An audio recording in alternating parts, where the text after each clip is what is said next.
deuxième édition, ici même à Montréal. Donc nous recevons la tête d'affiche, en fait le président, M. Mohamed Chindouk Lamine. En deuxième partie de cette émission, nous mettons le cap sur, encore une fois, de la musique traditionnelle. On parle beaucoup de musique traditionnelle dernièrement, car là encore, ça fait partie des racines africaines. Un groupe haïtien qui s'appelle Rara Soleil. Ça se passe au club Balatou et croyez-le ou non, sincèrement, ça chauffe comme pas possible avec ce froid, n'est-ce pas, qui me rend un petit peu, comment dirais-je, déprimé. Mais on est là justement à l'émission pour mettre du soleil, pour mettre du sourire dans vos visages. Alors, madame, monsieur, bonsoir. Ici Henri Ngaka, bienvenue à notre magazine de télévision. Bougez pas, ça va causer après ces messages publicitaires. Madame, monsieur, bonsoir. Ici Henri Ngaka. Ne ratez surtout pas nos prochaines émissions présentées à ICI Télévision depuis Montréal. Ça va causer. Et nous sommes de retour à notre magazine de télévision. Ce soir, nous vous parlons d'un autre festival, un nouveau festival. En fait, c'est leur deuxième édition, le festival Tombouctou. Et nous avons la tête d'affiche qui est avec nous ce soir. Juste pour vous rappeler que ce festival, en fait, qui a déjà eu lieu l'année dernière, cette année-ci, ils ont voulu le faire un peu plus gros. Et ça va avoir lieu donc à la galerie Mouchagaloussa. Mais on a quand même eu cet honneur de recevoir la tête d'affiche de ce festival. On parle ici du festival Tombouctou à Montréal. Bonjour, merci de votre présence. Merci bien, monsieur Henri, bonjour. Comment ça va? Bien, et vous? Oui, très très bien. Dites-moi, vous êtes africain, vous? Moi, je suis africain. Je suis de... si africain y est, il existe l'un de... Je suis africain, je suis de Tombouctou, qui est connu pour être le berceau du savoir de l'Afrique. D'accord. Tombouctou, c'est gros, là. C'est un nom très connu. Oui. Tombouctou, je vous pose une question, ça va vous surprendre. Je suis africain comme vous, mais moi, je m'adresse à mon grand public. Tombouctou, c'est où, juste? Tombouctou, c'est dans le nord du Mali. Ok. C'est en République du Mali. C'est ce que je voulais entendre, justement. C'est en République du Mali. C'est la 6e région administrative du Mali. Oui. Et comme je vous ai dit, Tombouctou est né au même... le Mali est connu de par le monde aussi pour son histoire. C'est le grand empire. Qui ne connaît pas l'histoire? C'était l'empire malien, c'est ça? L'empire mandingue. Mandingue. Pardonnez-moi. L'empire mandingue, après, qui s'est éclaté à des petits royaumes, le royaume Bambara, ainsi de suite, des petits royaumes. Mais le grand empire, c'est l'empire mandingue, qui ne connaît pas l'histoire de Soundiata Keïta, qui ne connaît pas l'histoire de Kankan Moussa, l'homme qui n'a pas été égalé jusqu'à nos jours. Sa richesse, aucun homme sur la planète Terre n'a égalé le Mali. Je viens de ce Mali. Ce Mali, où il y a quand même, qu'on le veuille ou pas, qui fait la manchette des médias aujourd'hui, et qui fait également la manchette des médias par rapport au terrorisme, qui avance de plus en plus dans cette région riche de l'Afrique de l'Ouest. Votre commentaire là-dessus? Mon commentaire, il va se résumer sur 2 points. C'est que nous-mêmes, qui sont de Tombouctou, qui sont les Maliens, on ne sait même pas d'où ça nous vient. Vous ne savez pas d'où ça vient? On ne sait pas d'où ça vient. Vous ne comprenez pas ce qui se passe? On ne comprend pas du tout ce qui se passe, ni avant, ni après, ni maintenant. Pourtant, la population a demandé l'expulsion de l'armée française, d'après ce que j'ai lu. Oui, mais ça, c'est simpliste. C'est lire l'histoire ou bien lire la réalité du terrain par de lunettes sombres. D'accord. Alors, il y a autre chose aussi. On a vu M. Macron, dernièrement, réuni avec les différents chefs d'État de la région pour travailler ensemble dans le but de lutter contre ce terrorisme-là. Et même, j'ai compris que l'on mettait en avant les armées de ces pays qui allaient travailler en coopération avec les armées françaises. Qu'est-ce que vous dites de cela, vous? Moi, je suis un acteur principal, c'est-à-dire je suis au cœur de l'événement. Je suis au Canada parce que j'ai été chassé de chez moi. Oui, les raisons que je suis là, parce que j'ai une femme canadienne, mes enfants sont canadiens, et je fuis de chez moi. J'ai laissé une agence de voyage, un hôtel, ma maison, mon chien, mon tout. Donc je suis... Votre chien aussi? Mon chien à moi. D'accord. Donc on a tout laissé, pas seulement les chiens, les moutons, les chèvres, les vaches, les chameaux, on a tout laissé, on a tout fui et tout laissé. Pourquoi? Parce que Tombouctou a été prise par ces mêmes terroristes dont je t'ai dit, on ne sait pas d'où ils nous viennent. Et toute personne qui ne répond pas à leurs critères, eux, qui n'a rien à voir avec la religion, est un mécréant. Donc vous avez été confronté à cette situation-là? Bien sûr. À Tombouctou, puisque vous viviez là, sur place? Sur place, parce que ma femme est occidentale. Donc ça, c'est une des raisons qui fait que je fuis avec ma femme. Parce que votre femme était canadienne, donc c'était mal vu?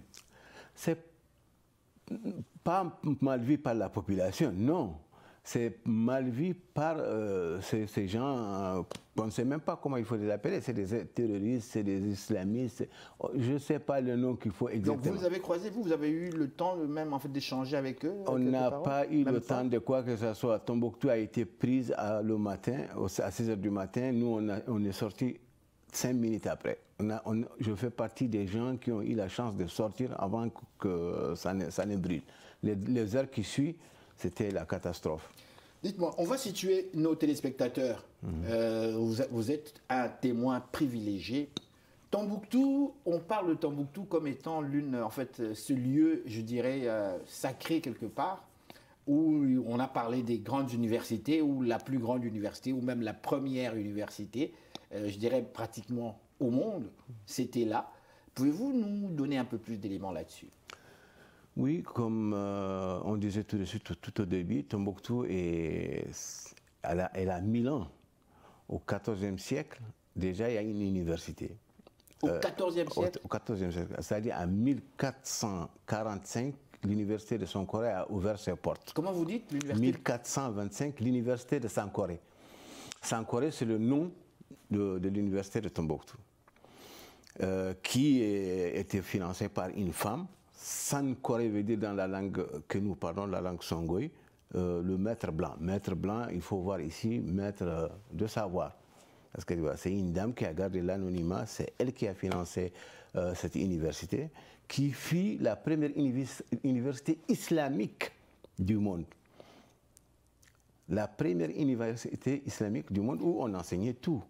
C'est-à-dire, on enseignait en dehors du Coran, il y avait donc les matières que nous connaissons, les mathématiques, ça existait. L'algèbre, la mathématique, l'astrologie, la physique, la chimie, la philosophie, tout est enseigné. En 1400, la philosophie existait. En 1445, on enseignait. Ahmed Baba est l'un des plus grands philosophes qu'a connu l'Afrique.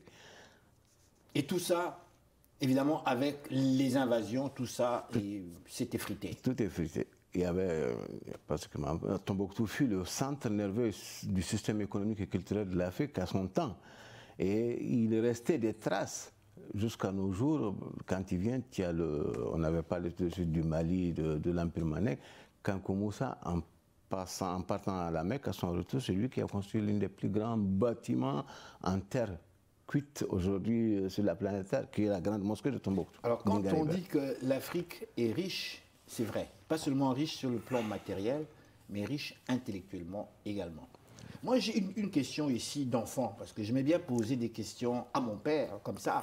Mais papa, pourquoi est-ce que l'Afrique est ce qu'elle est? Pourquoi sommes-nous pauvres? Pourquoi sommes-nous pratiquement les seuls peuples du monde? Quand je regarde les Chinois, lorsque je regarde l'Inde, même des pays disons, du tiers-monde, on est comme les derniers. C'était moi ma question d'enfant. Ouais. Et là, vous nous dites que non.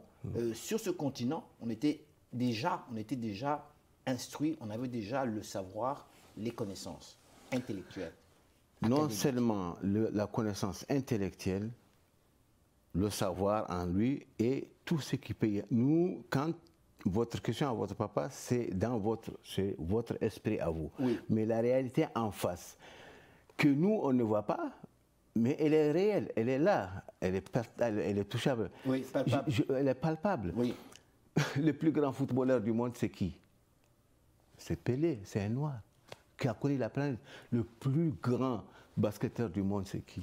Le plus grand chanteur du monde, c'est qui? Le plus riche qu'a connu la planète Terre, c'est qui? Bon, je vous arrête là. Le plus riche, c'est qui? Répondez-vous. C'est Kankou Moussa. Jusqu'à aujourd'hui, même Bill Gates n'a pas égalé sa richesse jusqu'à nos jours. Mais dans un continent pauvre, où les gens crèvent de faim. Mais ça, c'est nous. C'est nous, c'est oui. toujours nous. C'est facile, c'est très facile de se mettre dans la peau du victime. Oui. Ou bien chercher un bouc émissaire, la colonisation, là, je ne sais pas quoi. Non, c'est nous. Il n'y a rien.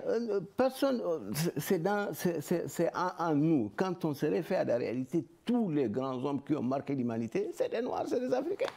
J'en suis fier, mais là, c'est le passé. Mais non, c'est le présent. Le présent. Obama, c'est hier. Mohamed Ali, c'est ce qu'il est, c'est hier. Comment? Je parle pas, je ne lis pas dans les années. Je te parle d'aujourd'hui. Hier, c'est autre chose. On est encore plus grand que tu ne le penses. Dites-moi, mais où voulez-vous en venir? Mais je n'en viens en nulle part. C'est juste que vous, en posant une question, nous autres, les Africains, vous pensez qu'on est sous-estimés ou marginalisés ou on est... Non, on a toutes les capacités du monde. Et là aujourd'hui, là où nous sommes, dis-moi, prends-moi, n'importe quelle discipline dans le monde. La NASA... Un Malien encore. C'est un Malien qui avait dessiné le vaisseau. Non, ça c'est... Nous, on a voulu ça en nous, les Africains. On s'est créé des faux problèmes à nous, on est marginalisé, on est mal vu, on est ceci, on est seconde zone. C'est pas vrai. C'est pas vrai, ça c'est nous. La réalité est autre chose. La réalité, nous sommes une diaspora. On parle de plus en plus de la diaspora, des diasporas africaines. Je vous parle ici des années début 79-80. Personnellement, j'ai été témoin en Europe déjà. J'avais vu dans les années 78 déjà l'arrivée, comment dirais-je, des en fait, immigrants. Dans le cas du Congo, ça commençait là. Ici, on parle des années 90 à peu près, où une vaste immigration africaine qui est venue s'installer ici. Aujourd'hui, nous parlons de des diasporas africaines dans le monde. C'est parce que ça va mal, parce que ça ne va pas du tout. Et selon vous, vous me dites que non, c'est nous en fait le problème. Oui, c'est nous le problème. Qu'est-ce qu'on doit changer? On doit changer nous-mêmes. Écoute, moi je te donne un exemple. Oui. Tu prends sur 100 immigrants ici, sur 100, tu vas prendre 80, ils vont te dire moi je suis diplômé, je suis sorti, j'ai des diplômes. Ça, il a une valise de diplômes de Yale ou de la Sorbonne. Et il attend chez lui qu'on lui téléphone pour le nommer président de la République. Ici, dans la Constitution canadienne, il n'existe pas un président. Mais soyons vraiment sincères. On sait, chacun de nous sait ce qu'il a laissé derrière lui. Et il sait pourquoi il est là. Ici, ce pays, c'est une chance. Ce n'est pas parce que je suis à la télévision, mais c'est une chance, parce que c'est vrai, c'est réel. Si tu sais faire le thé, on fait de toi un roi. Si tu sais faire le café, on fait de toi un roi. Si tu sais faire le pneu de voiture, on fait de toi un roi. Tu sais faire... Il faut savoir... Tu sais préparer même, tu sais préparer aussi... Le couscous, on fait de toi un roi. Tout le monde est derrière toi, tout le monde t'applaudit, tout le monde t'appuie. Les Sénégalais disent que leur thieboudienne, c'est devenu le plat international, voilà. Mais pour te dire, c'est un pays d'opportunité. Si tu sais faire quelque chose, tu apportes quelque chose à toi, à ta communauté, au peuple, tout le monde est derrière toi. Mais si tu pars dormir dans ta chambre, tu attends parce que tu amènes avec toi une valise de papier qu'on t'appelle pour être président, comme je t'ai dit au début, je me répète, dans la Constitution. Tu vas attendre ben longtemps. Non, mais là, dans la Constitution, il n'y a pas un président de la République ici. mais c'est ça, mais il faut, soyons... C'est-à-dire, moi, je vais profiter de cette occasion pour dire les vérités entre nous. Soyons vraiment objectifs. Pragmatiques plutôt. Pragmatiques, soyons sincères et prenons les choses. Nos ancêtres n'ont pas connu ça. C'est pour cela qu'ils sont devenus grands. Ils ne sont pas partis dormir dans une chambre pour dire « Oh, non, moi, j'ai mis le diplôme, j'attends qu'on m'appelle pour être... » Non, ils ont soulevé les manches et ils sont arrivés là où ils sont arrivés. N'importe lesquels. Le festival Tombouctou, on va clore cette interview. C'est très très intéressant. Malheureusement, le temps passe tellement vite à la télévision. J'ai aimé cette conversation, sincèrement. Le festival Tombouctou, ce festival, au fait, pourquoi le créez-vous? Pourquoi l'avoir fait? Je l'ai créé parce que c'est un festival qui existait depuis les années 2000. Ici même à Montréal? Non, qui existait à Tombouctou, Okay. qui a pris une grande ampleur, qui est financé et même organisé par l'UNESCO et l'État malien. Il était petit tout aux années 2000, mais après il est devenu international. Donc, l'idée est venue de là. Comme on n'a plus Tombouctou, on nous a pris Tombouctou, on a fui de Tombouctou, on ne va pas enterrer Tombouctou. On ne va pas l'enterrer. Vous voulez le faire revivre? On va le faire. C'est 1000 ans d'histoire. On n'est pas prêt à l'enterrer. Tant qu'on vit, tant qu'un seul autochtone de Tombouctou vit, il va crier le nom de Tombouctou. J'ai amené des manuscrits. Il y aura une exposition des manuscrits du 11e au 16e siècle. Il y a de la musique, il y aura à manger à la Tombouctou. Dans ces manuscrits du 11e au 16e siècle, rapidement, juste nous arrêter sur un ou deux éléments. Qu'est-ce qu'il y a d'intéressant là-dedans? Tout est intéressant. Comme? Il y a des manuscrits qui en parlent de l'astronomie. Oui. Il y a des manuscrits qui parlent de la culture générale. Il y a de l'astronomie. On parle du 11e siècle. C'est entre 11 et 16e siècle. D'accord. Et bien sûr, et de la mathématique. J'ai plusieurs, je n'ai pas la liste ici en tête, je m'attendais pas. Des mathématiques, donc l'algèbre qui existait déjà entre le 11e et le 16e siècle. Bien sûr. Je fais une petite parenthèse que je ferme très rapidement, ce que j'ai entendu. Ça veut dire que l'Occident est venu copier, sinon voler, les éléments que nous avions déjà. C'est bien ça, c'est ce qu'on dit. Voler, c'est mal placé, c'est trop fort. Non, mais tu sais, si les Occidentaux viennent, juste un exemple, pour nos richesses, c'est-à-dire pour exploiter nos richesses, c'est qu'ils ont une autre autorisation, nous. Pas moi et toi, mais notre président de la République, c'est nous. C'est notre État. Donc, tu vois, c'est très simpliste d'accuser les autres. C'est ça notre problème. Aucune société américaine ou européenne ne peut se poser en Afrique, exploiter l'or ou le pétrole sans le consentement de ces Africains. Donc les Haïtiens, certains ont raison de dire que voilà, l'esclavagisme, c'est parce qu'il y a eu entente avec les rois africains qui font qu'on est venu les chercher en Afrique. Est-ce que c'est faux, ça? Ce n'est pas faux. Ce n'est pas faux.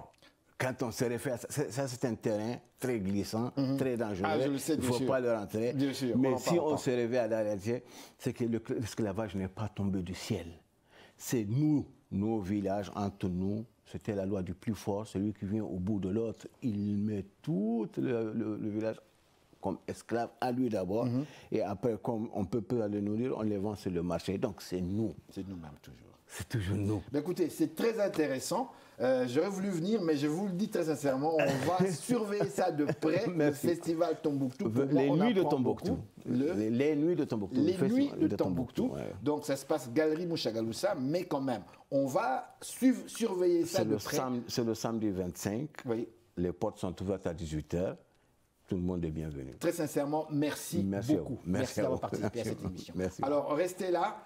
Nous sommes de retour tout de suite après ces réclames publicitaires.